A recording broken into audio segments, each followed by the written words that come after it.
The prayer beads broke in my hand, scattering across the sanctum floor like tiny pieces of my fractured concentration.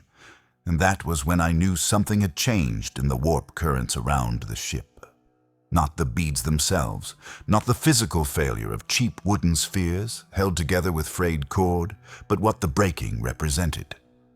I'd been holding those beads for 18 hours, my fingers working through the litany of protection the same way a drowning man clutches at driftwood, and I had not noticed the pressure I was applying until the moment the cord snapped and the Emperor's prayer beads scattered across ceramite deck plating with sounds like tiny bones clattering in a tomb.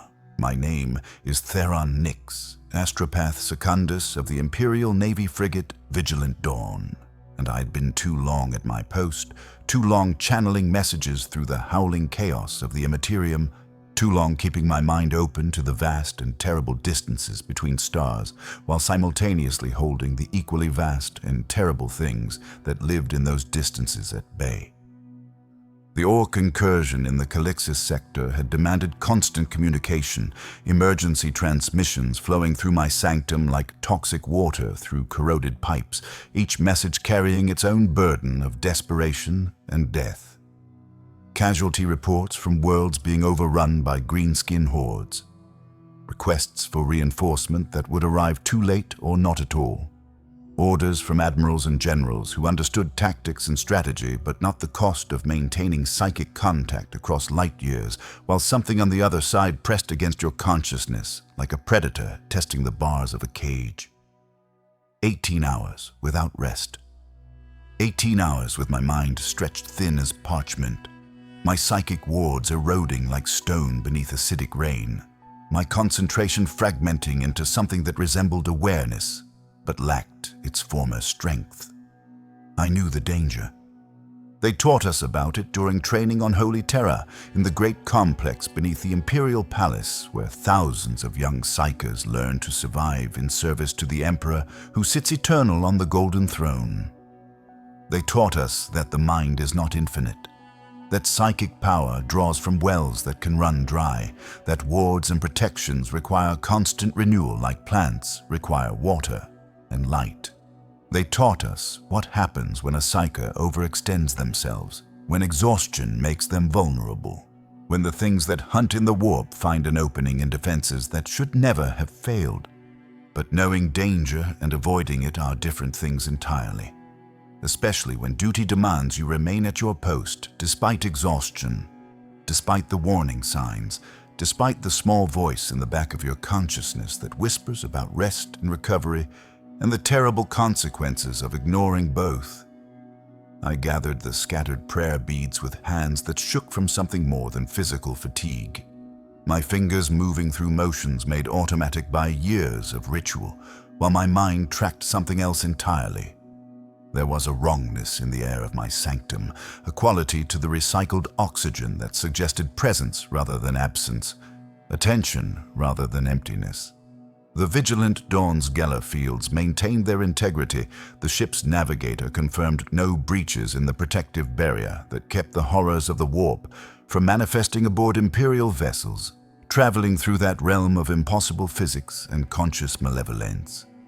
But Geller fields were not perfect, and the Imperium was patient in the way that predators are patient, waiting for weakness, waiting for opportunity, waiting for the moment when guards drop and wards fail and consciousness opens like a flower to receive something that should never be invited inside. I should have reported to the Medici Bay. I should have informed Captain Mordain that I needed rest, that another astropath would need to take my station, that continuing would place both myself and the ship at risk. But the Vigilant Dawn had no other astropath, no replacement for the singular psyker who connected this vessel to the larger Imperial Navy and the desperate war being fought across multiple systems.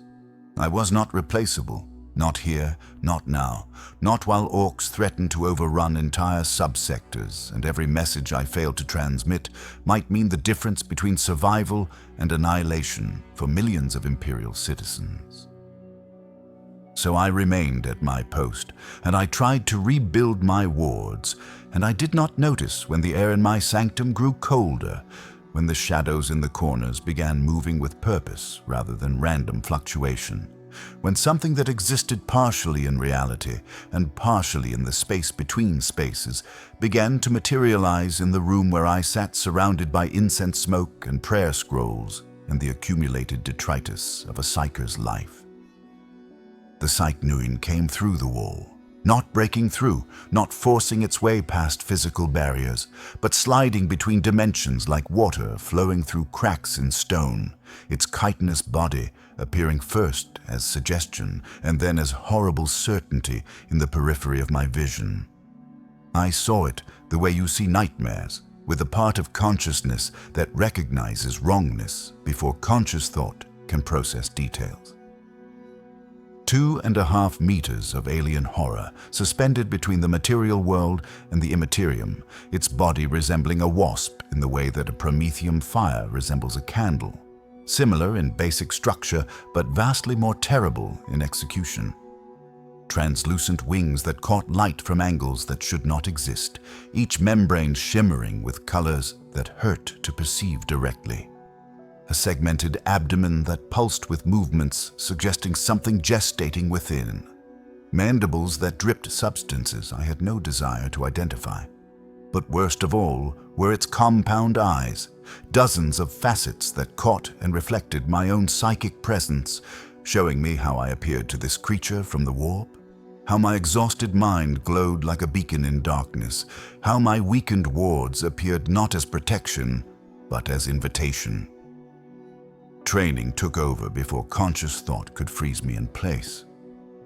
I reached for my psychic power, drawing on reserves already depleted by 18 hours of constant use, feeling the familiar burn of the Emperor's gift flowing through channels in my consciousness that the soul-binding ritual had opened decades ago, when I was transformed from a normal human into something both more and less than what I had been. The power came sluggishly, reluctantly, like trying to run while submerged in thick oil. I formed defensive barriers with my will alone, psychic constructs that should have repelled warp entities with the authority of the Emperor himself, channeled through a sanctioned psyker sworn to his service. The Psychneuein shrugged off my defenses like a man brushing away cobwebs. It moved with speed that defied its size, phasing partially out of reality whenever my attacks came close to connecting, its alien intelligence understanding that I was weakened, that exhaustion had made me prey rather than predator, that this was the moment it had been waiting for since it first sensed my psychic presence bleeding through inadequate wards into the hungry spaces of the Imperium. The ship's alarms began their screaming, red emergency lights painting the sanctum in shades of blood and shadow, the sound sharp enough to hurt ears already ringing from psychic strain. Someone had detected the breach. Some servitor or tech priest monitoring the vessel's integrity had registered the brief fluctuation when the Psychneuein forced its way past Geller fields that should have kept such things contained in the hell they call home. Help was coming, security forces with laser guns and training and orders to purge any warp-spawned abomination found aboard the Emperor's ships. But help would arrive too slowly, seconds too late, moments after the Psychneuein accomplished whatever purpose had drawn it from the Imperium into this sanctum where an exhausted psyker sat surrounded by broken prayer beads and failing wards and the certainty of his own inadequacy. The creature did not try to kill me with physical violence. It hovered before me, wings beating so rapidly they appeared as blur rather than distinct membranes, its compound eyes fixed on my face with a tension that suggested intelligence beyond simple animal hunger. I felt its psychic touch like ice-cold needles pressing into my skull, not piercing flesh, but piercing something deeper, sliding through the gaps in my consciousness where exhaustion had eroded protections that should have been absolute. The sensation was violation without physical contact, rape of the mind rather than the body, an intrusion into spaces that should have remained private and inviolate, but which my own weakness had left exposed to predatory attention. I tried to pull away, to close those gaps, to rebuild wards that had taken years to learn and seconds to fail. The Psychneuein pressed closer, its mandibles clicking with sounds like mechanisms in some terrible machine, and I felt something pass from it into me, microscopic and inevitable as death. The eggs. I knew what they were, even as they were implanted, even as psychic projection rather than physical injection placed them directly into the gray matter of my brain. Training included warnings about Psychneuein, about their reproductive cycle, about what happens to psychers unfortunate enough to become hosts for offspring that gestate by consuming the host's consciousness one thought at a time. Each egg was no larger than a grain of sand, invisible to physical examination, detectable only by other psychers who could perceive them as tiny points of alien presence embedded in the neural tissue of the infected. They would remain dormant for exactly 24 hours, a gestation period as precise as chronometer mechanisms, waiting for the moment of hatching with patient hunger that cared nothing for the host's suffering or desperate hope that somehow, impossibly, they might be removed before maturation began. The security forces arrived as the Psychneuein phased back into the warp, their laser guns firing uselessly at empty air where the creature had been moments before, their shouted orders and battle prayers echoing in a sanctum that now smelled of ozone and something else, something organic and wrong that lingered like corruption in holy spaces. I collapsed before they could reach me, my consciousness fragmenting under the combined weight of psychic exhaustion, the trauma of violation, and the terrible certainty of what was growing inside my skull. The last thing I remember before darkness claimed me was the feeling of those microscopic eggs settling into place among my neurons, foreign and patient and inevitably hungry.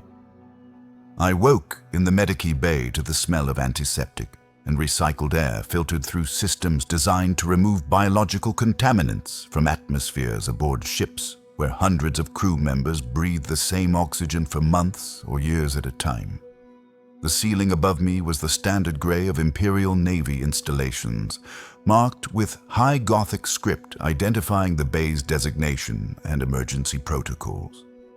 A chirurgeon, more machine than man after decades of augmentation in service to the Adeptus Mechanicus, stood over my bed running diagnostic equipment across my body with the methodical precision of someone following protocols established millennia ago.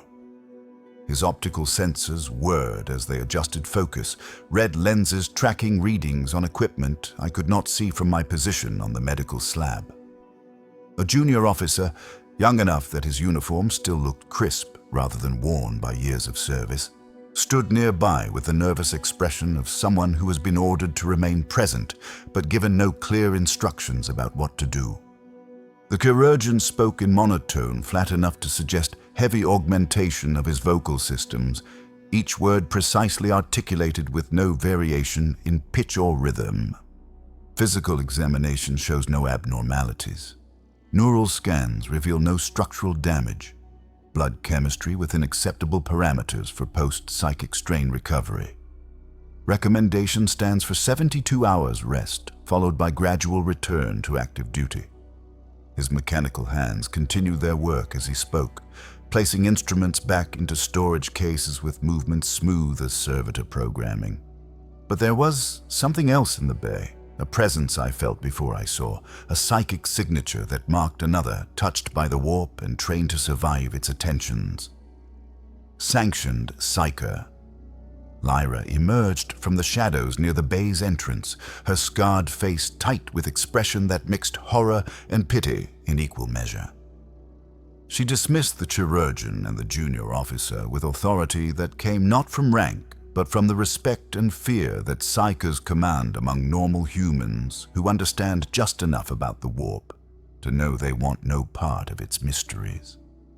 When we were alone, she moved closer to my bed, her witch sight active, that peculiar state of consciousness where psychers perceive both the material world and the psychic reality that underlies it. I saw her flinch as she looked at me, not at my body, but at what lay within, and I knew what she was seeing even before she spoke the words that would confirm my worst fears and eliminate any remaining hope that perhaps, impossibly, the Psychneuein had failed in its implantation. "I can sense them," she said, her voice barely above whisper, as though speaking too loudly might wake the thing sleeping in my brain. "In your mind. Multiple points of presence. Foreign. Hungry. Waiting." She paused, her scarred hands clenching into fists at her sides. "Do you know what that creature was?" I told her I did, that my training had included warnings about Psychneuein, that I understood exactly what was happening inside my skull even if I could not yet feel their presence with conscious awareness. She nodded slowly, her expression settling into the grim acceptance of someone who has learned that the galaxy's horrors are not metaphorical but terribly, physically real. Protocol would be immediate execution, a bolt round through the skull before the eggs can hatch, before whatever emerges can threaten others aboard the ship. Clean, merciful, final. But I was the only astropath aboard the Vigilant Dawn, the only conduit for communication across the vast distances that separate Imperial Navy vessels from each other and from the command structures that direct their actions. We were in the middle of a war zone, messages flowing constantly, emergency transmissions requiring immediate relay to fleet commanders and sector authorities. My death would leave the ship isolated, cut off from the larger Imperial military machine at the moment when isolation could mean death for everyone aboard. Lyra knew this as well as I did, knew that the calculus of Imperial service sometimes demands accepting smaller horrors to prevent larger ones, knew that my life might be worth sacrificing protocol if it meant maintaining communication during a critical military operation. She told me she would need to consult with Captain Mordain, that the decision was ultimately his to make, that she would provide her assessment of the situation, but not override command authority, even in matters of psychic contamination. Captain Draven Mordain arrived within the hour, his presence filling the Medicae Bay with the particular authority that comes from decades of naval service and combat experience that has weathered every horror the galaxy can produce without breaking the man who survived them.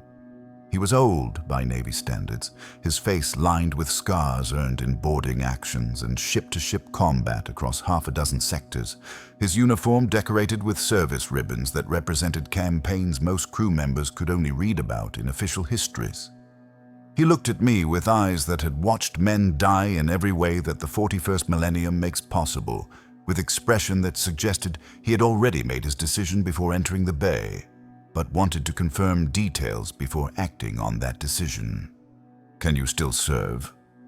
His question was direct, unadorned by the diplomatic language officers sometimes used to soften difficult realities. I considered lying, considered claiming that I was fine, that the Psychneuein had failed, that I could return to duty immediately and maintain my post for however long the mission required. But lying to a captain of the Imperial Navy would be both foolish and disrespectful, and more importantly, lying to myself about my condition would serve no purpose when the truth would become evident within hours or days, depending on how quickly the eggs hatched and began their terrible work. I told him I did not know, that I could feel something foreign in my mind even if the eggs remained dormant for now, that I could not predict what my capabilities would be once the hatching began and the larvae started feeding on my consciousness. Mordain nodded as though he had expected this answer, as though he had asked the question not to gather information but to confirm suspicions already formed. "You have until nightfall. Continue your duties. Transmit what messages require transmission. When you can no longer function, I will do what duty demands." He turned to leave, but paused at the doorway, looking back with expression that might have been sympathy or might simply have been the grim acknowledgement of necessity. The Emperor protects thereon, but sometimes his protection takes forms we would not choose for ourselves. Then he was gone, and I was left alone with Lyra, who looked at me with pity that hurt worse than any physical pain the Psychneuein's intrusion had caused. I returned to my sanctum, moving through corridors where crew members stepped aside to let me pass, their eyes tracking my progress with the mixture of respect and unease that Imperial Navy personnel show to psychers they know are necessary, but wish they did not have to acknowledge. My sanctum felt different now, contaminated by the memory of what had happened within its walls. The prayer scrolls and incense burners and psychic focusing equipment all rendered inadequate by their failure to protect against intrusion from the Imperium. I sat in my meditation position, the same posture I had maintained for 18 hours before the Psychneuein arrived, and I tried to prepare for what was coming. Training taught techniques for managing psychic trauma, methods for maintaining mental discipline even under extreme duress. But training also taught that some situations cannot be managed, that some violations go too deep for discipline to matter, that sometimes all a psyker can do is endure and hope that death comes quickly enough to prevent worse suffering. The first message arrived within minutes of my return to duty, an emergency transmission from a Navy destroyer engaged in combat with Orc vessels in a nearby system. I opened my mind to receive it, feeling the familiar sensation of consciousness expanding beyond the physical constraints of my skull to touch the vast psychic network that connects all astropaths in service to the Emperor. The message came through clearly enough, coordinates and tactical data and requests for support that I dutifully recorded and prepared to relay to Fleet Command. But underneath the message, beneath the official communication, I felt something else. A faint pressure behind my eyes. A sense of presence that had not been there before the implantation.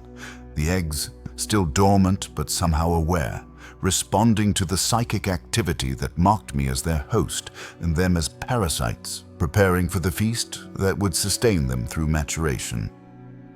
I completed the transmission and sat back, sweat beading on my forehead despite the sanctum's temperature-controlled environment. 23 hours remaining until hatching, give or take minutes depending on metabolic variables I could not predict or control.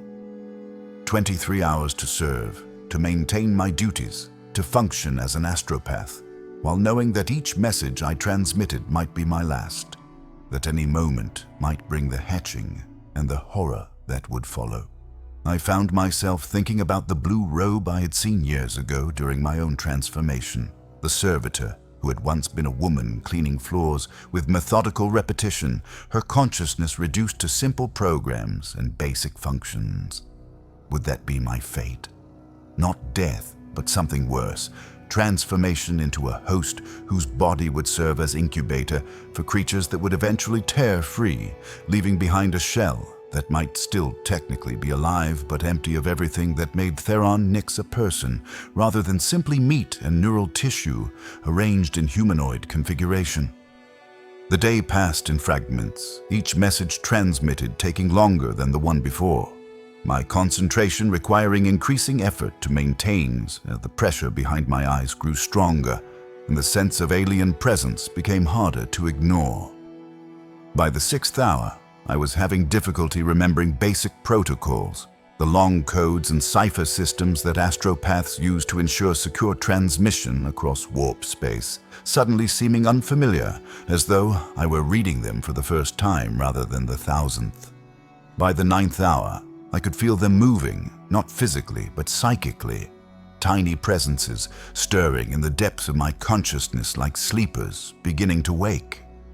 By the 12th hour, I was experiencing flashes of alien instinct, brief moments when my thoughts seemed to come from somewhere else.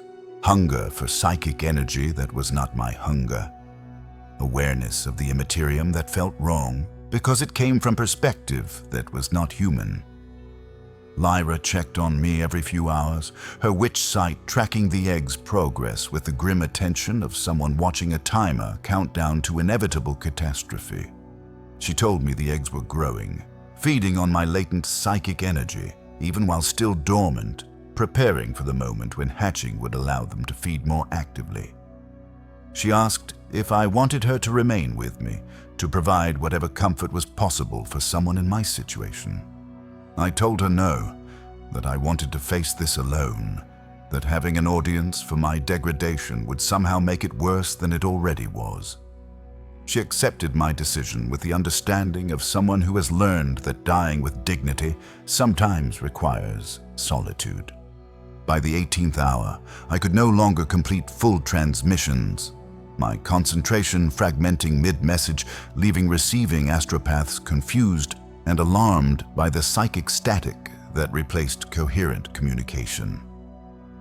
By the 20th hour, I had lost the ability to remember my own name without conscious effort to recall it, the basic fact of my identity becoming something I had to remind myself rather than something I simply knew. By the 22nd hour, I was seeing things that were not there, shapes moving in the corners of my sanctum that vanished when I looked directly at them, whispers in languages I did not recognize coming from directions that should have contained only silence and prayer scrolls and the faint hum of the ship's atmosphere recyclers. I sat at my post as the chronometer approached the 24th hour, my mind fragmenting into pieces that no longer connected properly. Thoughts arising and dissipating without forming coherent chains of reasoning. The pressure in my skull had become intense, not pain exactly, but wrongness, the sensation of something inside that should not be there, something growing and preparing and waiting for the precise moment when dormancy would end and feeding would begin in earnest. I remember thinking that this must be what servitor conversion felt like. The gradual dissolution of self as neural tissue is reprogrammed and modified and stripped of everything unnecessary to assigned function. I remember thinking about the color blue, about simple beauty existing in places of horror, about how strange it was that my last coherent thoughts would be about aesthetic appreciation rather than fear or anger or any of the emotions that seemed more appropriate for someone awaiting death by internal consumption. The hatching happened exactly 24 hours after implantation, occurring with precision that suggested either evolved instinct refined across millennia of reproductive cycles, or something more disturbing, conscious timing calculated to maximize survival chances for offspring at the expense of host viability. I felt the eggs open like tiny flowers, blooming in the gray matter of my brain. Felt the larvae emerge already hungry, already feeding, their alien mouths beginning to consume the neurons and synaptic connections that made up my consciousness and my memories and my sense of self. The sensation was not pain, not in any physical sense, but something worse. The feeling of pieces disappearing, thoughts erasing themselves mid-formation, memories dissolving like images drawn in sand washed away by rising tide. I tried to scream but could not remember how to operate my vocal cords properly. I tried to stand, but my legs no longer responded to commands from brain tissue currently being consumed by creatures that cared nothing for my continued function. I fell from my meditation position, my body striking the deck with impact I barely registered, my consciousness fragmenting further as the larvae fed with methodical efficiency.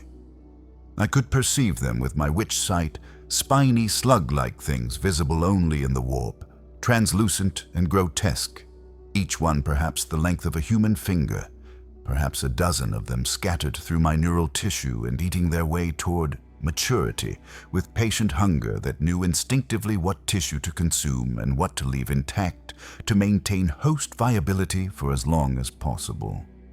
The security detail found me convulsing, my body responding to neural damage in ways I could not control or prevent. I heard their voices as though from great distance, heard Lyra giving orders to secure the sanctum, heard someone saying my name over and over as though repetition might bring me back from wherever I had gone. But I was not gone, not yet, simply trapped inside a skull that was becoming hostile territory, my consciousness still intact enough to feel every moment of its own consumption. I experienced the next hours as series of disconnected moments, my sense of time itself eroding as the larvae fed on the portions of my brain responsible for sequential awareness and temporal processing. I remember Lyra's face very close to mine, her witch sight active, watching the larvae grow larger as they fed. I remember her saying there were at least a dozen, that they were multiplying as they consumed, that whatever reproductive strategy the Psychneuein used involved offspring that could somehow generate additional larvae from the host's tissue, rather than simply feeding on what was already present. I remember Captain Mordain arriving, his bolt pistol drawn, his expression suggesting he had come to fulfill the promise he made that morning about doing what duty demanded. I remember Lyra arguing with him, her voice rising with desperation I did not understand, because my comprehension of language was starting to fail, words becoming just sounds without meaning attached. The captain gave me until nightfall. I do not know why he made this decision, whether it was mercy or pragmatism or simply exhaustion with the necessity of shooting men under his command. But he posted guards outside my sanctum with orders to execute me immediately if I showed any signs of becoming a threat to the ship's safety. And then he left me to experience whatever remained of my consciousness before the larvae completed their feeding and began the next phase of their life cycle. I lay on the deck of my sanctum, unable to move, unable to speak, barely able to think beyond the most basic level of awareness that something terrible was happening and I lacked any capacity to prevent it. A childhood memory surfaced in the chaos of my fragmenting thoughts. Something about sitting with my mother in the small chapel attached to our hab unit on my homeworld. The two of us kneeling before a shrine to the Emperor while she taught me prayers I would recite every day for the rest of my life.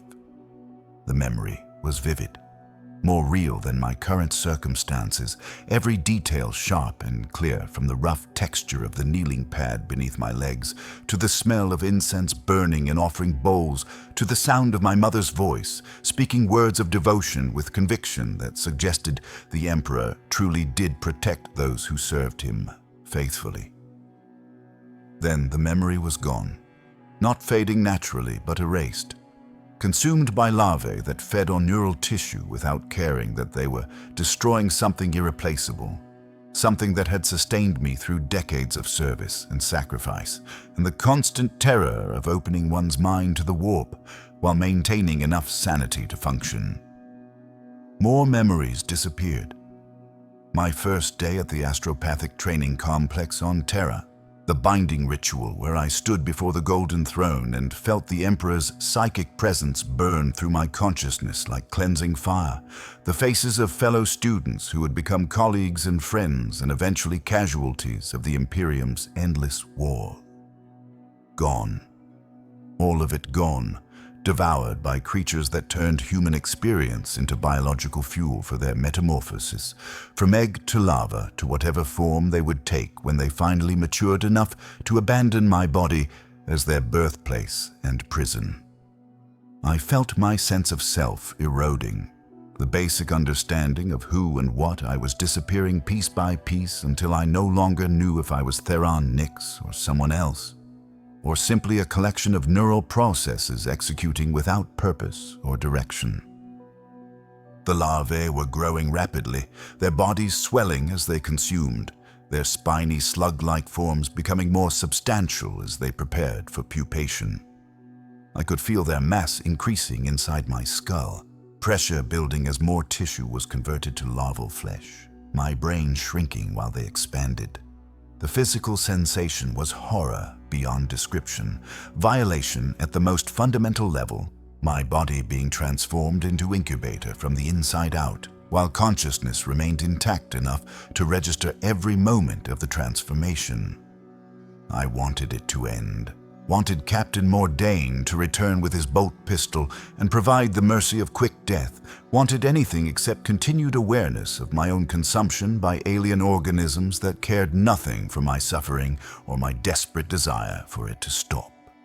As night cycle began aboard the Vigilant Dawn, the environmental systems dimming lights throughout the ship to simulate planetary rotation and maintain crew circadian rhythms, the larvae entered their pupation phase.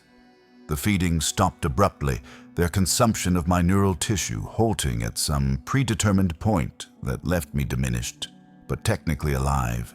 My consciousness reduced to fragments, but still present enough to register what was happening.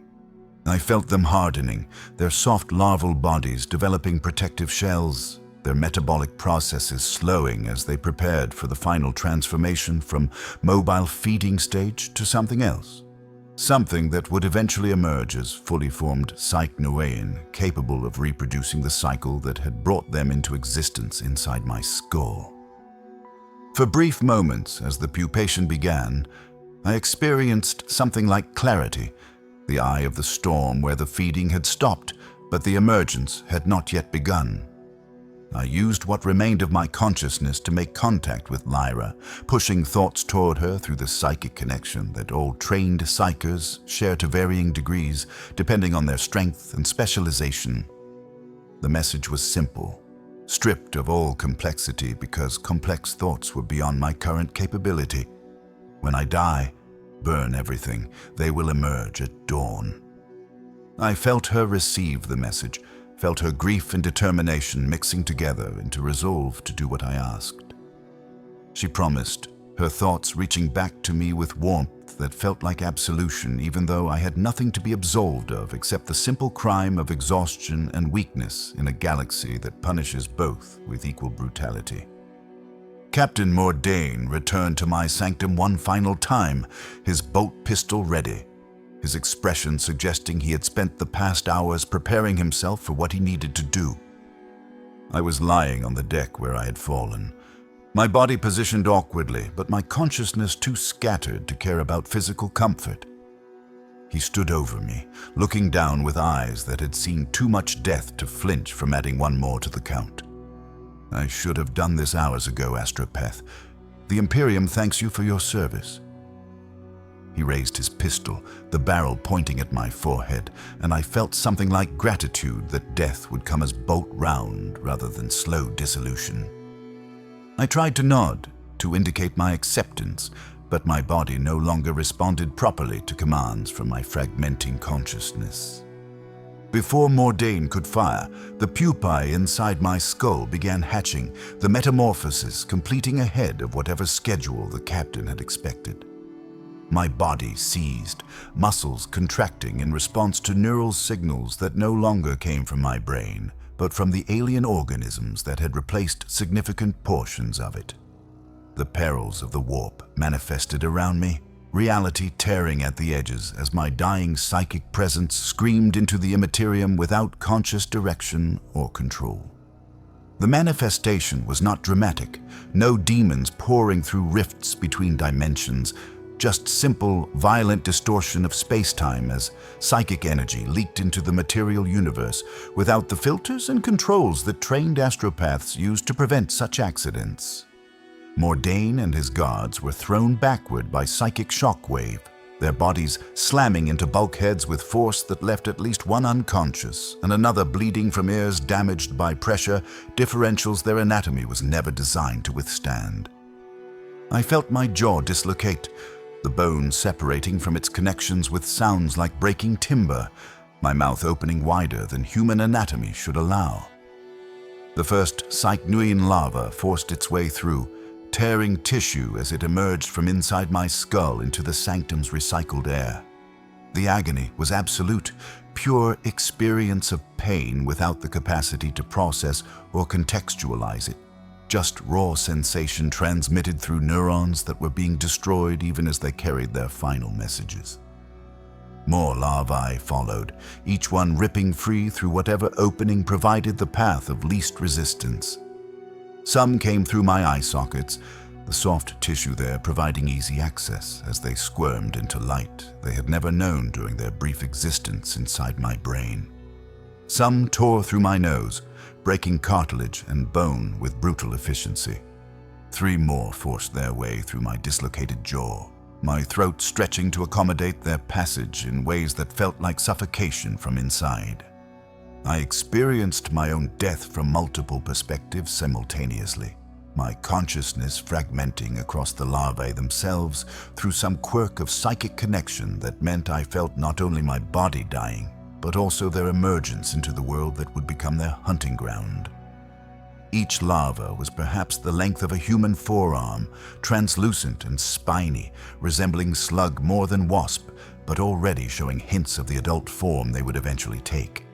They hit the deck of my sanctum and immediately began pupating again, their bodies secreting substances that hardened into cocoons that existed partially in material space and partially in the warp, shimmering between dimensions in ways that hurt to perceive with normal vision or witch sight.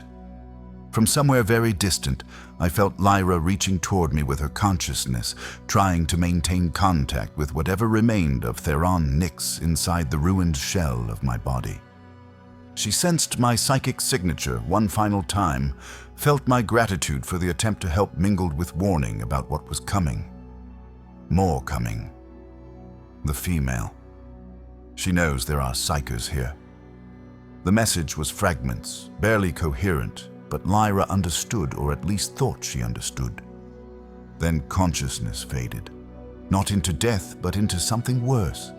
Suspension in the space between being and non-being, where awareness persisted without thought or sensation, or any of the qualities that make consciousness recognizable as such. Mordain ordered immediate incineration. Flamers were brought into my sanctum, guards equipped with weapons designed to purge biological contaminants and Xenos organisms with concentrated fire hot enough to melt plasteel. They tried to destroy the pupating larvae, tried to burn them before they could complete their metamorphosis and become threats capable of reproducing the cycle. But the cocoons were already halfway into the warp, existing in dimension where physical fire could not reach, phasing between reality and unreality with the same capability that adult Psychneuein used to avoid danger. Some larvae were destroyed, their cocoons caught between dimensions and vulnerable to the flamer's cleansing fire. But at least 5 escaped, phasing through the ship's hull into the Imperium, where they would complete their pupation in safety beyond Imperial weapons' reach.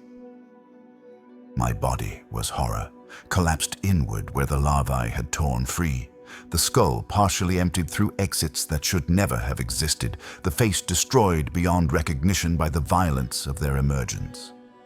Crew members who witnessed the aftermath would require counseling from ship's clergy, their minds struggling to process the evidence that human bodies could be violated in such fundamental ways, that consciousness itself could be consumed by organisms that cared nothing for the sanctity of Imperial service or the Emperor's protection. Lyra sensed my psychic signature one last time as my body finally died, felt my gratitude mingled with warning, and understood that what had happened to me might not be finished, that the Psychneuein that had implanted me might return, that ships carrying psychers were hunting grounds for creatures that existed primarily in the Imperium and could travel between vessels the same way ships traveled between stars. 3 days passed before the remaining larvae were hunted down, 3 days of heightened alert, with every psyker aboard the Vigilant Dawn maintaining maximum wards and security forces patrolling corridors with weapons ready to purge Xenos contamination at first sign. 2 more larvae were found pupating in forgotten compartments deep in the ship's infrastructure, places where maintenance servitors rarely ventured and crew members never went without specific orders.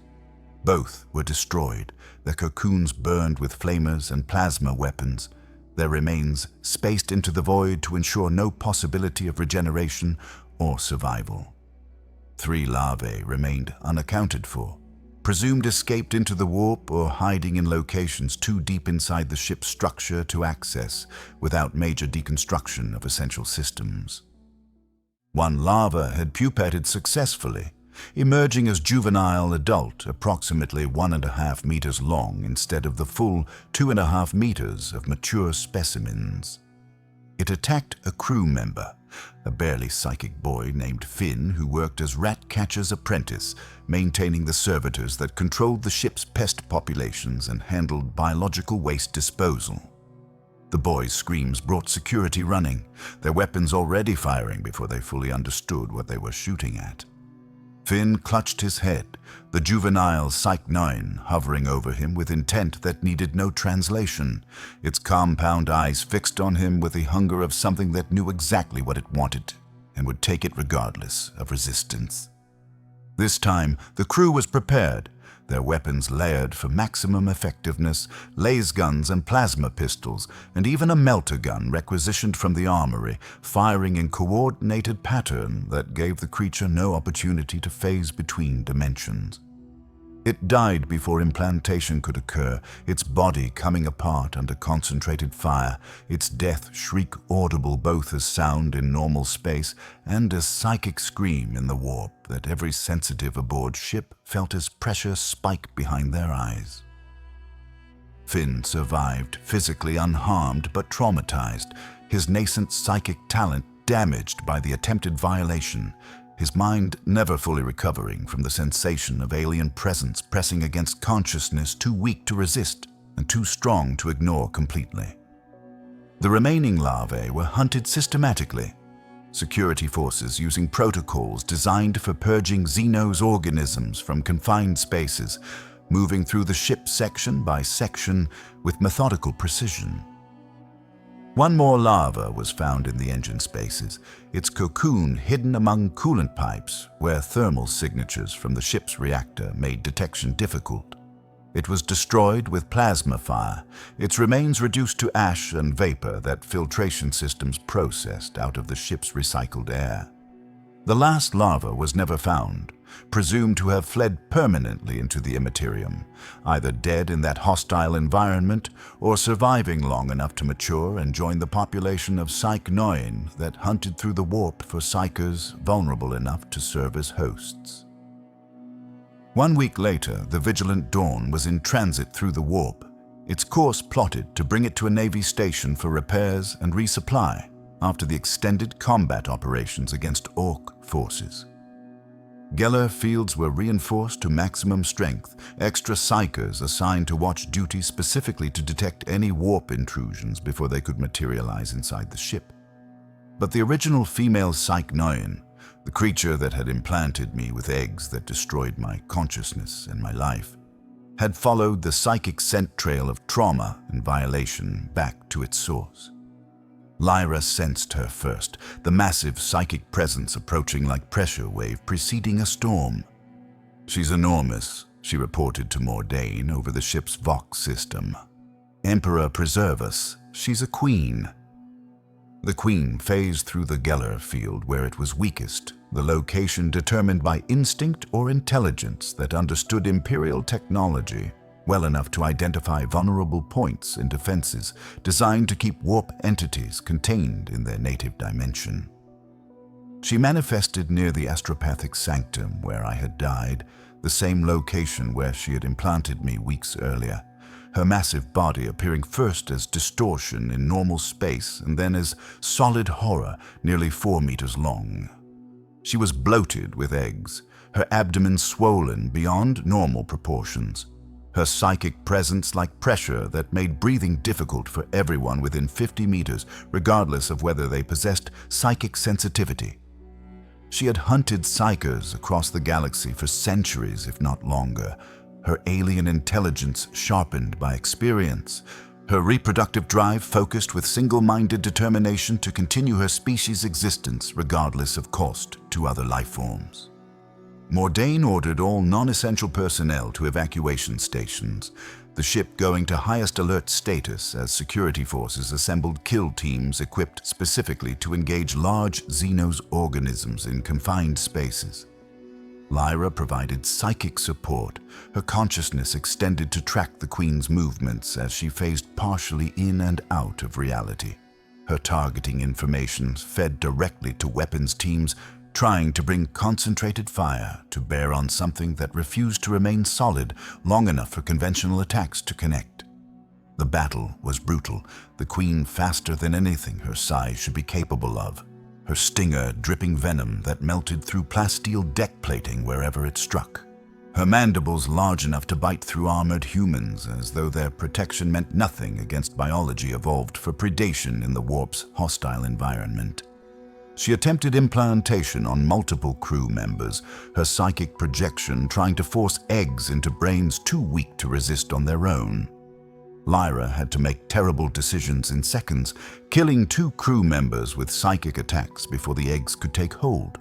Her actions murder under normal circumstances, but mercy under these specific conditions where allowing implantation meant condemning those crew members to deaths identical to mine.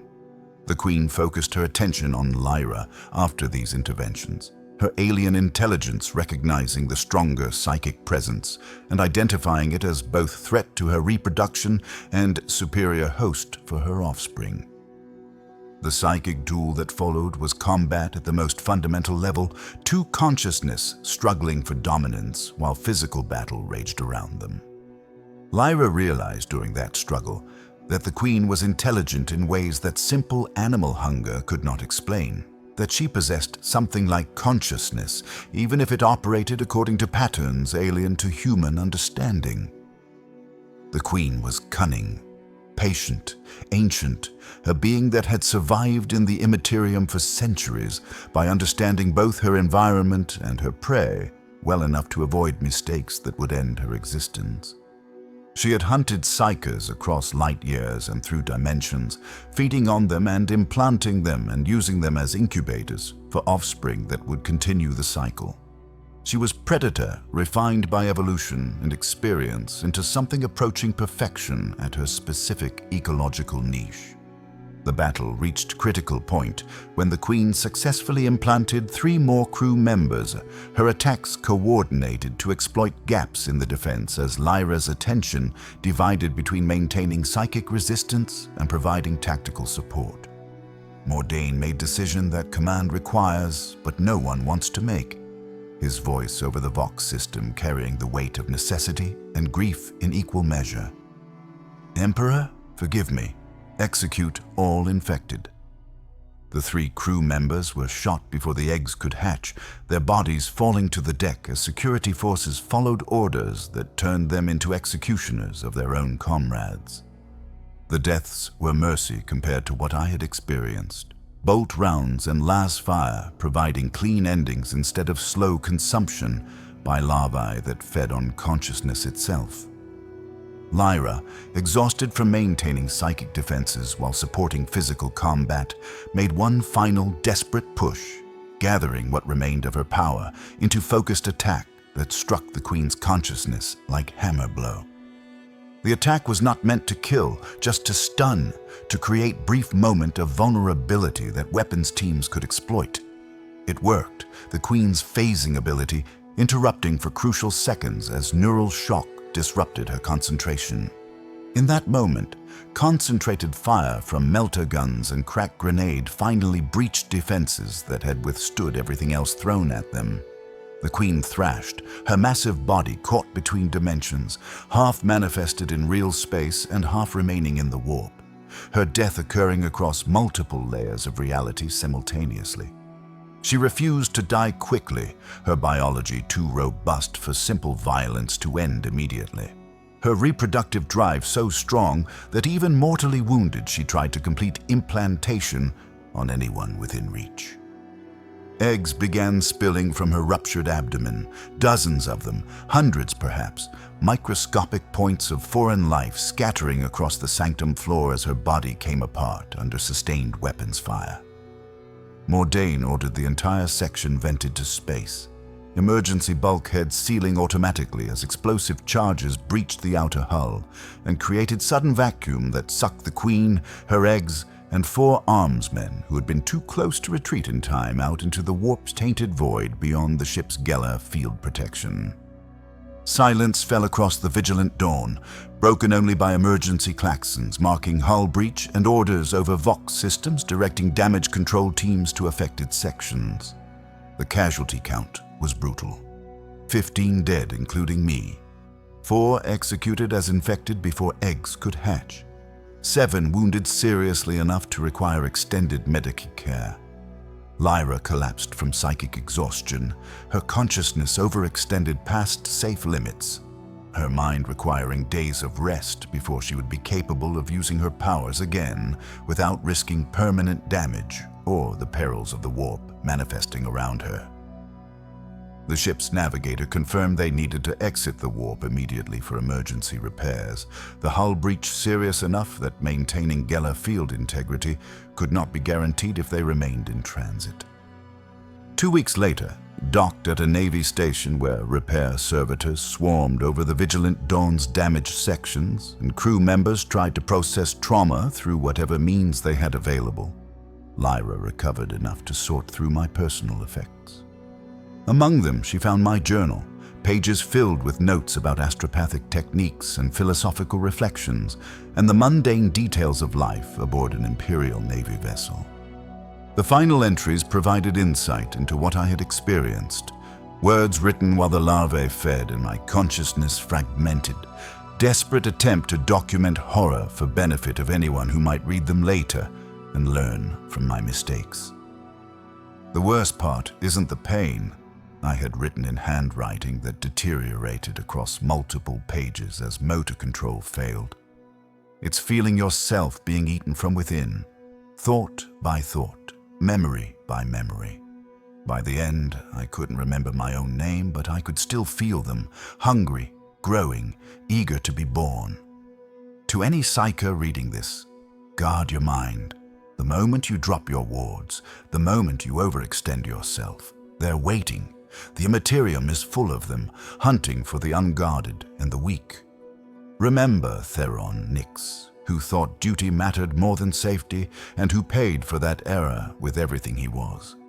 Lyra filed comprehensive report with the Ordo Xenos, the inquisitorial branch responsible for monitoring and combating Xenos threats to the Imperium.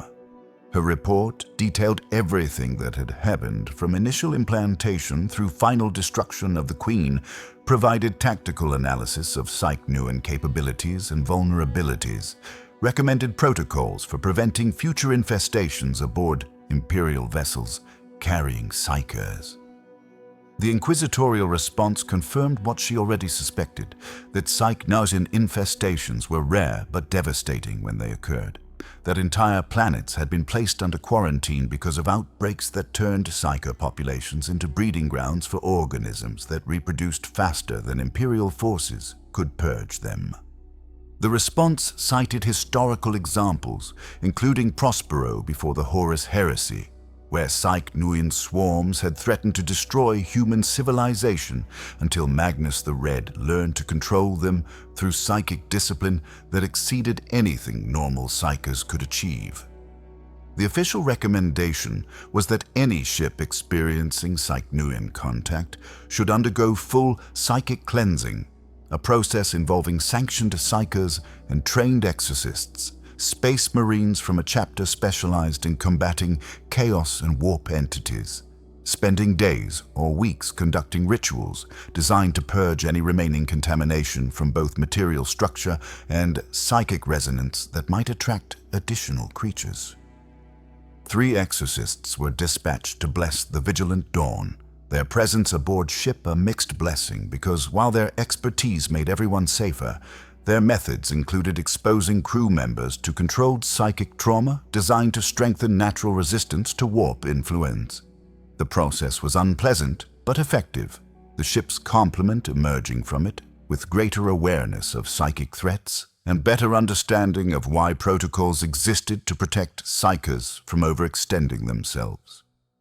Lyra completed her report and filed it with authorities who would read it and catalogue it, and possibly learn from it, though she understood that the Imperium's bureaucracy meant lessons paid for in blood and suffering might take years or decades to filter down to operational level where they could actually protect people. My death should not have been remarkable. Thousands of Imperial servants die every day across the galaxy, their sacrifices noted in official records and then forgotten as the vast machinery of the Imperium continues its eternal struggle against Xenos and heretics and the universal entropy that threatens to reduce everything to chaos and darkness. But Lyra made certain that my death would be documented in ways that might help prevent similar deaths. that other psychers might read about Theron Nyx and understand the danger of exhaustion and weakened wards and the patient hunger of creatures that wait in the Imperium for moments of vulnerability. She included in her final report something I had experienced in my last moments of consciousness before the larvae fully consumed my ability to think coherently. Through the brief psychic connection that formed during implantation, I had touched the Queen's mind, had experienced reality from her perspective for a fraction of a second. What I discovered was not what I expected. The Psychneuein were not mindless, not simple animals driven by instinct without understanding or choice. They were a species attempting to survive in the most hostile environment imaginable, the Imperium itself, where everything that existed faced constant threat from predators, even more terrible than themselves. Psychers were not just food to them, but sanctuary, warmth and safety from the warp's horrors that surrounded them constantly. The reproductive cycle that seemed so horrific from human perspective was survival strategy evolved across millennia, using available resources in an environment where resources were scarce and competition was absolute. The tragedy was mutual. Both species locked in struggle where neither could afford mercy, because mercy meant extinction. Humanity saw monsters hunting their psychers. The Psychneuein saw necessary hosts, biological incubators required for species continuation in realm where nothing survived without consuming something else. Understanding did not create sympathy, did not make what they did less horrific or more acceptable. But it provided context, framework for comprehending that in the grim darkness of the 41st millennium, evil itself might be relative, that survival sometimes required actions that looked monstrous from outside perspective. I died understanding that the warp was hell for everything that existed within it, not just for humans who ventured there, but also for the native inhabitants who had no choice except to remain in an environment designed by physics and metaphysics to maximize suffering. The Psychneuein were fleeing as much as hunting, their predation driven by terror as much as hunger, their reproduction a desperate attempt to ensure species survival against odds that would make any rational being abandon hope. It did not excuse the violation, did not make my death any less horrible or the suffering of other psychers implanted and consumed any less tragic. But it meant that even the galaxy's horrors were not inexplicable, that understanding was possible even for things that should have been beyond human comprehension. Lyra noted all of this in her report, but added caveat that understanding changed nothing operationally. Psychneuein must still be destroyed wherever encountered, their queens hunted and killed before they could implant more hosts, their larvae purged with fire and void exposure before they could mature into adults capable of continuing the cycle. The Imperium's survival required viewing them as threats to be eliminated, not as species deserving protection or sympathy. But she included my final insights, because she believed that understanding enemy motivations made defeating them more effective, that knowing why creatures hunted made it easier to predict and counter their strategies. She completed her work and transmitted it to authorities who would file it in archives where it might be read by future generations of psychers and naval officers, where the name Theron Nyx would exist as warning and example rather than simply casualty number in endless list of Imperial dead. Then she returned to duty aboard the Vigilant Dawn, her role as sanctioned psyker, continuing because the ship still needed psychic support, and she still possessed the training and capability to provide it.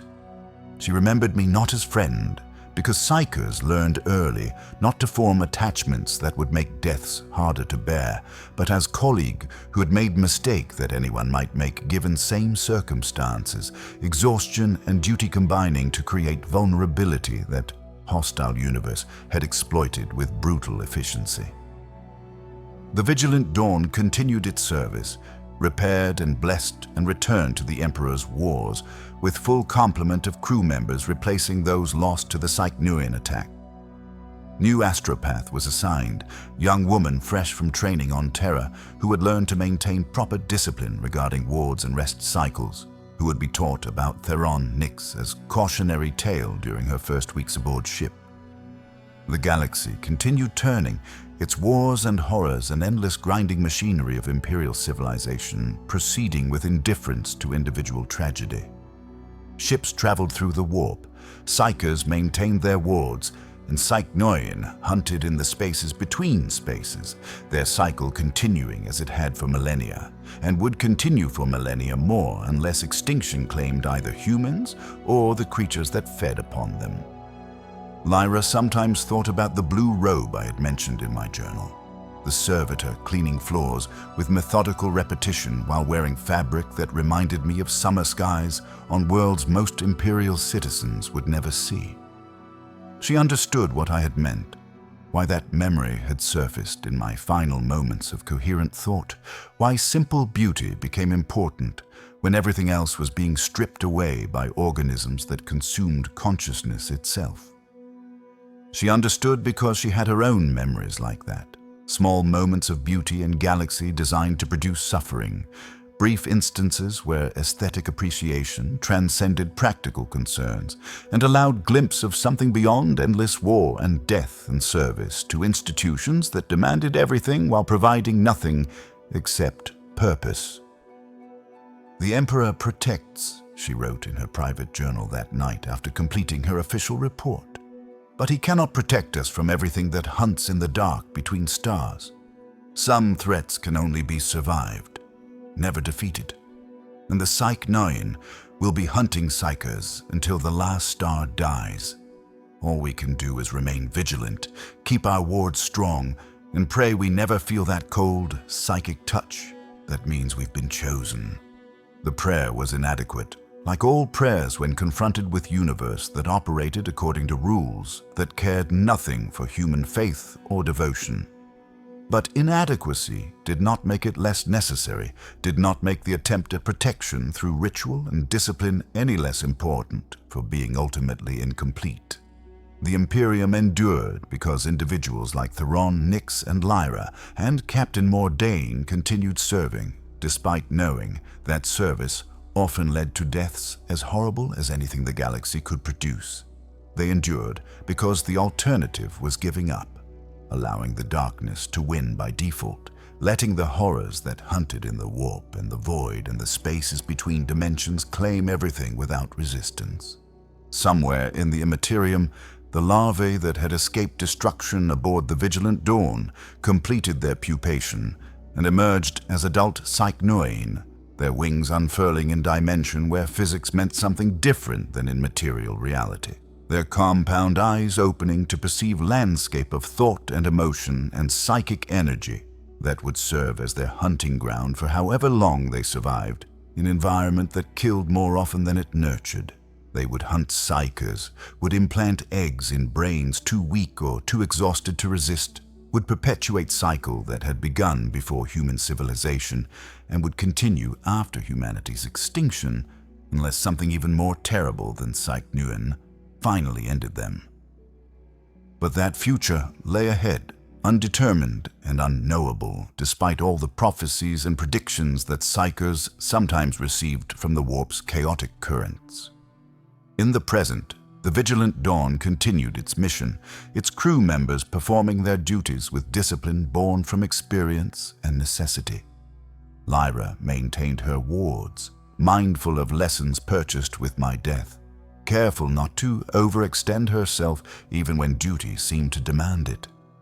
Captain Mordain commanded his ship with authority earned through decades of service and survival. And somewhere in Imperial archives, a report about Theron Nyx waited to be read by psychers who would face same choices I had faced, who would need to decide between duty and safety, between serving longer and surviving longer, between the demands of the Imperium and the limits of human endurance. The galaxy turned, indifferent to individual suffering, but shaped by countless acts of sacrifice and service that accumulated across time into something resembling civilization, despite all evidence that civilization should be impossible in a universe governed by laws designed to maximize entropy and suffering. The Psychneuein hunted. The Psychers maintained their wards, and in the grim darkness of the 41st Millennium, where there was no peace among the stars, but only an eternity of war and death and horror beyond human comprehension, life continued because continuing was the only alternative to extinction, because surrender meant letting darkness win absolutely rather than in increments, because even incomplete resistance was better than none at all. I died so others might learn. My consciousness was consumed so that future Psychers might understand the danger of weakness and exhaustion and dropped wards. My body became breeding ground for organisms that would go on to threaten others, but in dying, I provided information that might prevent similar deaths. That is how the Imperium functions.